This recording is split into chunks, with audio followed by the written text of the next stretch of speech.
नमस्कार, मैं हूं आपके साथ मयंक। आज 3 मई है। हॉर्मूज और ईरान में हालात कैसे हैं, अमेरिका के ब्लॉकेड के क्या हाल हैं, इन सब खबरों पर हम चर्चा करेंगे। लेकिन आज मैं शुरुआत एक ऐसी खबर से करना चाह रहा हूं जो हो सकता है आपने सुनी हो। एक बहुत बड़ी खबर आ रही है रूस से। बताया जाता है कि रूस में मॉस्को में एक बड़ी बैठक हुई जिसमें व्लादिमीर पुतिन राष्ट्रपति रूस के शामिल थे और रूस के तमाम सेना के नेवी के बड़े अधिकारी शामिल थे। इस बैठक में यह फैसला किया गया है कि समंदर में रूस के जहाजों को सुरक्षित रूप से निकालने के लिए अब रूस अपनी नेवी का इस्तेमाल कर सकता है, अपने जहाज भेज सकता है। देखिए, ये बहुत बड़ी खबर है और ये फैसला लिया गया है बाल्टिक सी को लेकर और हॉर्मूज को लेकर। देखिए, बाल्टिक वो इलाका है जहां पर यूरोपीय देश और रूस के बीच बेहद ज्यादा तनाव बना हुआ है और रूस के ऐसे कई जहाज हैं जिनका इंश्योरेंस के नाम पर यूरोपीय देश, खासतौर पर इंग्लैंड और जर्मनी ने कई बार रूस के जहाजों की चेकिंग की, जिससे पुतिन बेहद नाराज है। और इसी तरह से हॉर्मूज को लेकर भी बताया जा रहा है कि अमेरिका ने जो फैसला किया है डोनाल्ड ट्रंप ने कि हॉर्मूज का ब्लॉकेड बना रहेगा, इसको लेकर भी पुतिन काफी नाराज बताए जा रहे हैं। और यह कहा जा रहा है कि यह फैसला हो चुका है कि बाल्टिक में और हॉर्मूज में रूस के जहाजों को सुरक्षित रूप से निकालने के लिए रूस के जंगी जहाज भेजे जा सकते हैं, वॉरशिप्स भेजे जा सकते हैं। यह बिल्कुल वैसा ही फैसला है जैसा चीन ने किया है। चीन के भी कई सारे वॉरशिप्स, मैंने आपको बताया, वो हॉर्मूज की तरफ बढ़ने शुरू हो गए हैं ताकि वहां से जो तेल ईरान का चाइना सप्लाई होता है वो सुरक्षित रूप से हो। और अब चूंकि जो ट्रंप का फैसला है कि ब्लॉकेट बना रहेगा, इस हालात के बीच में अब पुतिन ने भी मन बना लिया है अपनी नेवी को हॉर्मूज भेजने का। ये बहुत बड़ा डेवलपमेंट है हॉर्मूज के लिहाज से। अमेरिका के एक और वॉरशिप में जबरदस्त आग लग गई। मैं कल से इस बात को समझने की कोशिश कर रहा था कि आखिर ये हुआ कैसे। पहले मैं खबर आपको बताऊं, हो सकता है आपने पढ़ी भी हो, लेकिन ये बेहद अहम खबर है क्योंकि इसका ईरान के साथ सीधा लिंक है।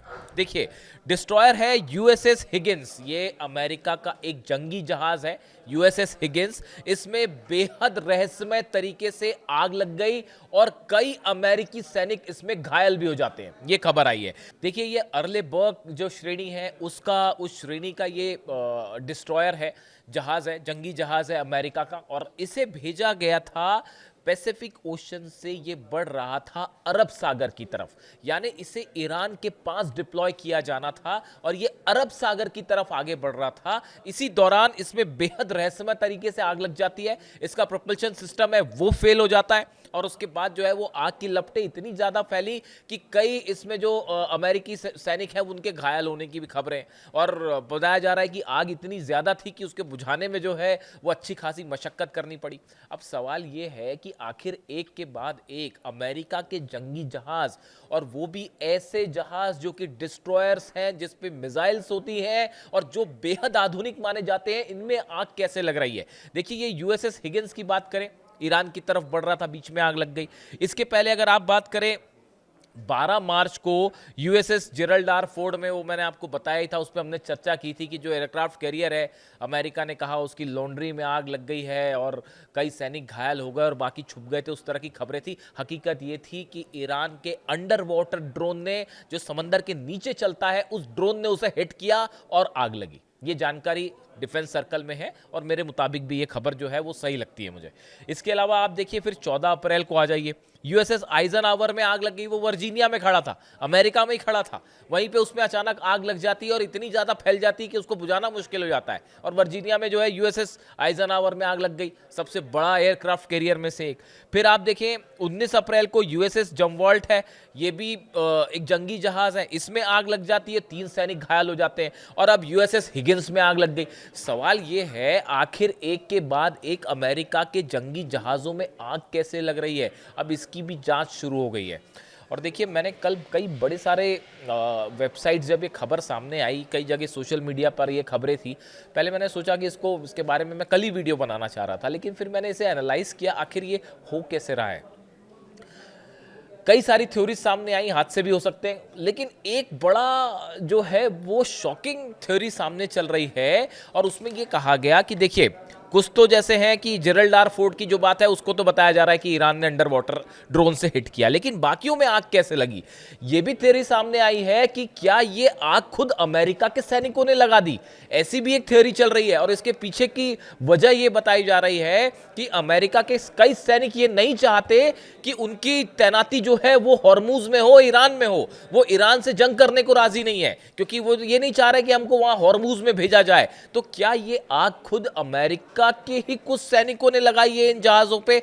इसकी भी इस एंगल से भी जांच हो रही है। बड़ा ये हैरान करने वाली थ्योरी सामने आई है। देखिए, कई लोग इसको ये भी कह रहे हैं कि अमेरिका की सेना की बगावत है। देखिए, जब ये जंग शुरू हुई तब इस तरह की कई ओपिनियन सामने आए थे कि बड़ा एक वर्ग ये चाहता है कि ईरान से जंग ना की जाए, ईरान के पास जो है वो जंगी जहाज ना भेजे जाएं, इस तरह की भी खबरें थी। और कई अमेरिकी सेना के कई ऐसे जनरल थे जिन्होंने खुल के इस बात का विरोध किया था कि हमें ईरान से जंग नहीं करनी चाहिए, वरना हम लंबी लड़ाई में फंस जाएंगे और उसके बाद हम जीत भी नहीं पाएंगे और मामला खिंचता चला जाएगा। देखिए, वही हो भी रहा है। अब ऐसे हालात में ये जो जंगी जहाज में आग लग रही है, आप देखिए डिस्ट्रॉयर यूएसएस हिगिंस हो गया, या आप बात करें जामवर्ल्ड की बात करें या आइजन, ये ऐसे जहाज हैं जिनमें आग लग जाए और अमेरिकी सैनिक घायल भी हो जाएं, उनको छुपना पड़े, भागना पड़े, ये बड़ा हैरान करने वाला है। तो इसकी सब एंगल से जांच हो रही है। जिसको ईरान ने हिट किया वो हिट किया, लेकिन बाकी जो रहस्यमय जांच आग लगी है उसकी भी जांच ये हो रही है कि आखिर भाई ये आग कैसे लग जा रही है और कहीं ये अमेरिकी सैनिक ही तो नहीं लगा रहे ईरान की पे जंग करने से डर रहे हैं, वहां नहीं जाना चाहते तो अपनी शिप में आग लगा दी। इस एंगल से भी जांच हो रही, कुछ ऐसे भी चर्चाएं हैं सोशल मीडिया में। इसके अलावा देखिए, आगे बढ़ते हैं, जो अगली खबर आ रही है, अहम खबर, हॉर्मूज को लेकर बड़ा डेवलपमेंट है और दूसरी तरफ अमेरिका ने एक बड़ी डील की है अरब देशों के साथ। इसके बारे में आपने शायद सुना भी हो। यूएई, कतर, कुवैत, इन सब देशों के साथ, इजराइल से क्या डील करना, वो तो एक ही चीज़ है, अमेरिका और इजराइल। यूएई, कतर, कुवैत, इन सब देशों को करीब 9 अरब अमेरिकी डॉलर के हथियार प्रोवाइड करने जा रहा है अमेरिका, और ये डील हो चुकी है ऐसा बताया जा रहा है। इसमें सबसे बड़ी डील जो है वो कतर के साथ है, जिसको पेट्रियट मिसाइल्स दी जाएंगी। 5 बिलियन के जो है, बिलियन डॉलर्स के जो है वो पेट्रियट सिस्टम और दूसरे मिसाइल्स प्रोवाइड की जाएंगी। कुवैत को इंटीग्रेटेड बैटल कमांड सिस्टम जो है वो दिया जा रहा है। यूएई को प्रिसीजन किल वेपन्स दिए जा रहे हैं। ऐसे करके करीब 9 बिलियन डॉलर्स की ये डील है अरब के साथ। देखिए, अब ये समझना पड़ेगा, पहले जितने बेसिस थे वो सब के सब तबाह हुए, अमेरिका का अच्छा खासा नुकसान हुआ। मैंने आपको पहले ही इस बात से कहा था कि इसकी वसूली भी अमेरिका अपने ही हथियार बेचेगा इन्हीं अरब देशों को और इन्हीं से ही इस युद्ध का खर्चा निकालेगा, और यही कहानी अब शुरू हो चुकी है। एक बार फिर अरब देशों को वही हथियार दिए जा रहे हैं। कौन से हथियार? जिनको ईरान तबाह कर चुका है, वो पेट्रियट सिस्टम जो कि फेल साबित हो गए। जब एक बार फेल हो गए तो वो दूसरी बार अगर दुबई पर हमला होता है या अबू धाबी पर हमला होता है या कतर पे हमला होता है या सऊदी, तो ये डिफेंस सिस्टम कैसे रक्षा कर पाएंगे? क्या ये फतह 2 को रोक पाएंगे? खुर्रमशहर को रोक पाएंगे? सेजिल को रोक पाएंगे? नहीं रोक पाएंगे। जब ड्रोन्स नहीं रोक पा रहे, शायद मिसाइल्स कैसे रुकेगी? लेकिन उसके बावजूद अब अमेरिका का दबाव है तो ये अरब देशों के साथ डील हो रही है और 9 अरब डॉलर के हथियार फिर से बेच दिए गए हैं। देखिए, इस बात को समझना पड़ेगा। डोनाल्ड ट्रंप का कल एक बयान आया, ये बयान बहुत ही देखिए, आप जब इंटरनेशनल रिलेशंस को समझते हैं, एनालाइज करते हैं, तो हर बयान पर नज़र रखनी पड़ती है और उसकी रीडिंग बिटवीन द लाइंस, यानी बयानों के पीछे का क्या मकसद है, क्या कहना चाह रहा है, जो भी राजनेता कह रहा है, समझना बहुत ज़रूरी है। कल देखिए डोनाल्ड ट्रंप ने क्या कहा। डोनाल्ड ट्रंप ने कहा, हम नहीं चाहते कि ईरान के हाथ में जो है किसी तरह का परमाणु बम हो। उन्होंने ये कहा कि हम ये नहीं चाहते कि अगले 3 साल बाद फिर वही स्थिति खड़ी हो कि ईरान परमाणु हथियार बनाने लगे, इसलिए हम अपना ब्लॉकेड वहां बनाए रखेंगे। डोनाल्ड ट्रंप का ये कहना कि 3 साल बाद फिर से वही स्थिति बन जाए, ये इस बात की ओर इशारा कर रहा है कि अमेरिका एक बार फिर अरब को लेकर, ईरान को लेकर उसी नीति पर आगे बढ़ रहा है कि अगर आज हमला नहीं होगा तो कुछ समय बाद हमला होगा, लेकिन यूरेनियम के मुद्दे पर, परमाणु मुद्दे पर जंग होनी तय है। ये डोनाल्ड ट्रंप का ये बयान बता रहा है कि आज नहीं तो 3 साल बाद हमको कहीं फिर से हमला ना करना पड़े, इसलिए हम अभी ब्लॉकेड अपना नहीं हटा रहे। अब देखिए कहानी आप समझिए, कांग्रेस से परमिशन लेनी थी तो डोनाल्ड ट्रंप ने ये कह दिया साहब कि ठीक है, जो है वो इस तरह की खबरें हैं, आप पता नहीं कि ऑफिशियली शायद ये बोल दिया गया है कि ईरान के साथ जो हमारा मिशन था वो अब खत्म हो चुका है। अब ये हो सकता है कि मिशन अभी खत्म कर दिया गया, उसके बाद फिर से हमला कर दिया जाए, ये कह के कि साहब अब ये हम नया हमला कर रहे हैं, नई जंग शुरू हो जा रही है और फिर से 2 महीने का टाइम ले लिया जाए। ये भी हो सकता है, इस तरह की भी हो सकता है उनका प्लान हो, या जो भी वो सोचते हो। ये भी कोशिश हो रही है कि सीज फायर, उसकी चर्चा मैंने की थी पिछले वीडियो में, कि सीज फायर के टाइम को उसमें काउंट ना किया जाए। तमाम इस तरह की बातें हैं। लेकिन एक बात साफ है कि यूरेनियम और न्यूक्लियर मुद्दे पर मामला फंसा हुआ है और अमेरिका और ईरान की ये जंग तब तक खत्म नहीं होगी जब तक ये न्यूक्लियर प्रोग्राम पर मसला फंसा रहेगा। अब देखिए अमेरिका की फिर वही नीति शुरू हो गई है, फूट डालो और राज करो। आप अरब और ईरान को लड़ाते रहो, अपने हथियार बेचते रहो, तेल पर कब्जा करते रहो। ये कई एक्सपर्ट का मानना है कि ये रणनीति है जिस पर अमेरिका काम कर रहा है कई समय से। ऐसे आरोप लगते हैं, कई एक्सपर्ट इस तरह की राय जाहिर करते हैं कि अरब देशों को फिर वही हथियार बेचने का काम शुरू हो चुका है। जो खर्चा हुआ युद्ध में वो अरब देशों से ही वसूला जाएगा, रिकंस्ट्रक्शन के नाम पर, नए हथियार देने के नाम पर। ठीक है, उसके अलावा आप देखें यूएई इस समय जो हालात हैं अरब देशों में, किसी ने हमला नहीं किया ईरान के ऊपर, किसी ने हमला नहीं किया। लेकिन एक बात सबके लिए साफ है कि भाई अगर ईरान की तरफ से आगे भविष्य में किसी तरह का हमला होता है तो उससे सुरक्षा के इंतजाम करने हैं। इसके लिए जो है हथियार लगातार सप्लाई होंगे। ऑयल को लेकर एक बड़ा वॉर छिड़ चुका है जिसमें अरब देशों का एक तरफ ऑयल है, ईरान का ऑयल फंसा हुआ है, चीन को सप्लाई नहीं हो पा रही है। इसको लेकर चीन और रूस का रुख साफ है कि आप तुरंत यहाँ से ब्लॉकेड हटाइए। और ऐसा लगता है कि शायद डोनाल्ड ट्रंप कोई बड़ा फैसला ले लें 14 और 15 मई के पहले, क्योंकि उनकी विजिट है चीन की। तो ये हालात हैं। लेकिन इसी बीच देखिए हॉर्मूज को लेकर एक बड़ा प्लान तैयार किया है ईरान की सेना ने, और बड़ा बयान आया है मुस्तबा खामेनी साहब की तरफ से, ईरान के जो नए सुप्रीम लीडर हैं इनकी तरफ से कहना ये है, इनका ये कहना है कि ईरान फौजी जो जंग है वो तो जीत चुका है। जो सेना अमेरिका से जो लड़ाई थी सेना की वो हम जीत चुके हैं। लेकिन अब एक बड़ी जंग शुरू होती है जो कि कल्चरल जंग होगी, सांस्कृतिक जंग है, एंड इकोनॉमिक वॉर है, आर्थिक जंग शुरू हो जाएगी और हम इसको भी जीतेंगे। ये मुस्तबा खामेनी का नया जो बयान लिखित रूप से सामने आया। देखिए ये बिल्कुल वैसा ही है।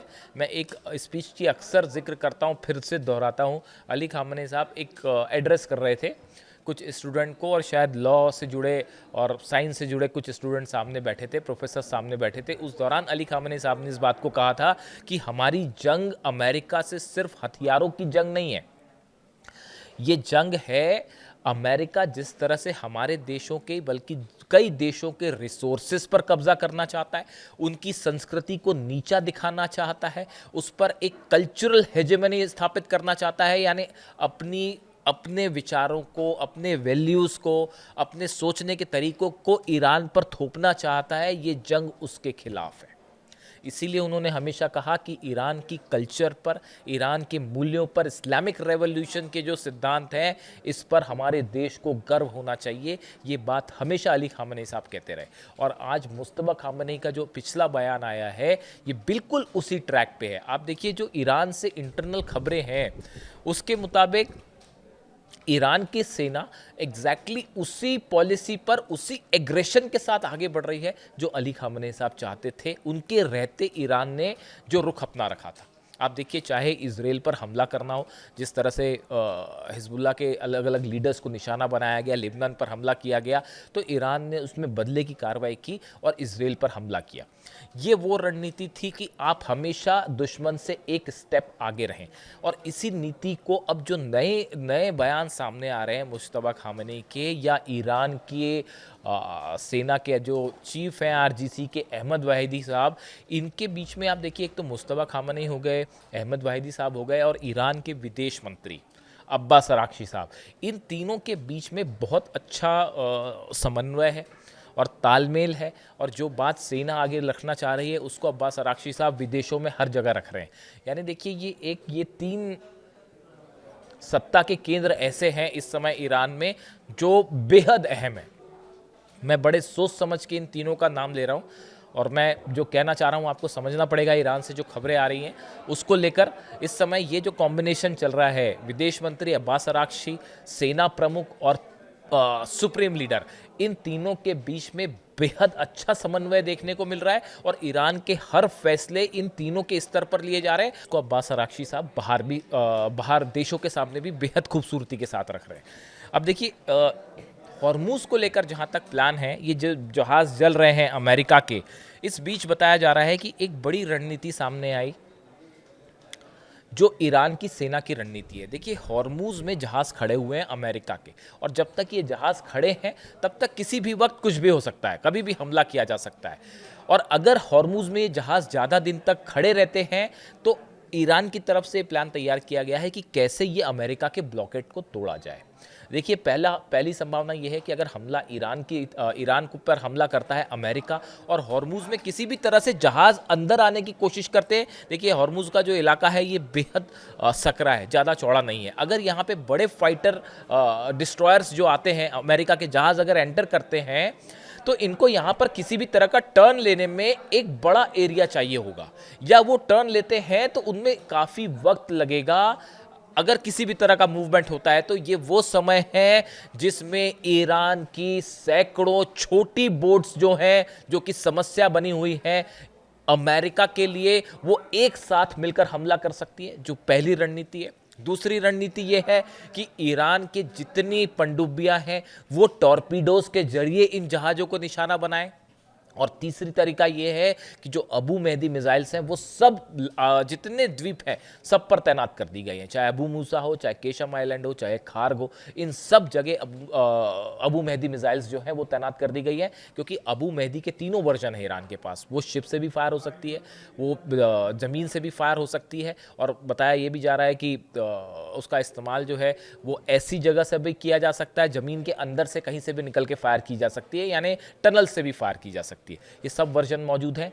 तो यानी अमेरिका के ब्लॉकेड को लेकर अब ईरान की सेना की तरफ से एक बड़ा प्लान तैयार है। अगर हमला अमेरिका की तरफ से होता है तो कैसे जहाज़ों को जलाया जाए, कैसे जहाज़ों को तबाह किया जाए, उसका प्लान तैयार है।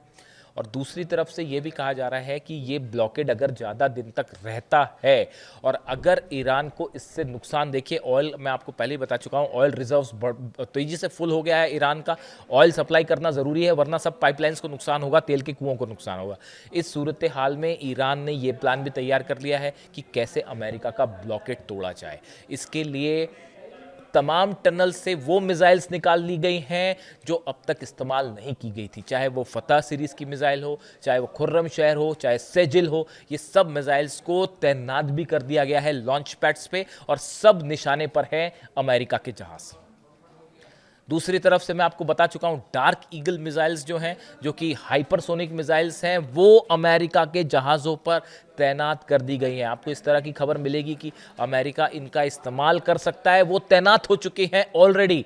कई हाइपरसोनिक मिसाइल्स इजराइल भी पहुंच चुकी हैं। यानी आप देखिए, भले कांग्रेस में कुछ भी कहते रहे डोनाल्ड ट्रंप, लेकिन हकीकत जो खबरें आ रही हैं उसके मुताबिक एक बड़ी जंग की तैयारी में अमेरिका पूरी तरह से तैयार है और ईरान भी तैयार है। और हो सकता है इस बार हमला अमेरिका नहीं बल्कि ईरान कर दे। ये जो ब्लॉकेड करके खड़े हैं, इसका बड़ा नुकसान हो सकता है ईरान को। इसीलिए ईरान ने ये प्लान तैयार कर रखा है कि अगर अमेरिकी जहाज़ नहीं हटते हैं, अगर रूस और चीन के इंटरफेरेंस के बाद भी नहीं हटते हैं, तो इस बार स्ट्राइक अमेरिका नहीं ईरान करेगा और खतरे में होंगे पूरे अमेरिका के 19 जहाज। और वो हर वो देश, चाहे यूएई हो, चाहे कतर हो, चाहे कुवैत हो, जो अमेरिकी हथियार खरीद रहे हैं, ये सब के सब एक बार फिर ईरान के निशाने पर होंगे। और इस सूरत में जंग का हाल, अगर फिर से कोई भी किसी तरह का हमला होता है तो उसका नतीजा इस बार पहले के मुकाबले कहीं ज़्यादा और भयंकर हो सकता है। वीडियो कैसा लगा कमेंट करके बताइए। जो भी अपडेट होगा आप तक पहुंचाएंगे। Thank you so much.